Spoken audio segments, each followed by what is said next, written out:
খারাপ আবহাওয়ার জের আর এবার সেই কারণে প্রধানমন্ত্রী সফর সূচিতে বদল।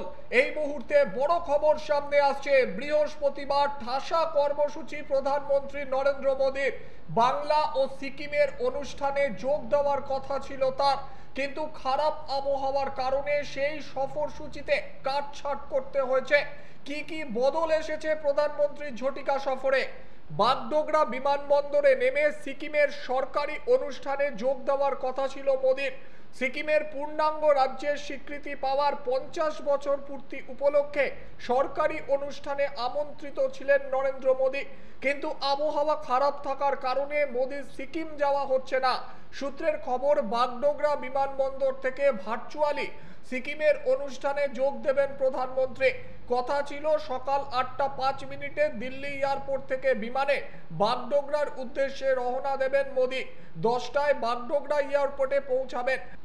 সেখান থেকে এমআই হেলিকপ্টারে 10টা 5 মিনিটে সিকিমের গ্যাংটকের উদ্দেশ্যে উড়ে যাবেন, কিন্তু খারাপ আবহাওয়ার কারণে তা আর হলো না। তবে আলিপুর দুয়ারের কর্মসূচিতে কোনো বদল হচ্ছে না।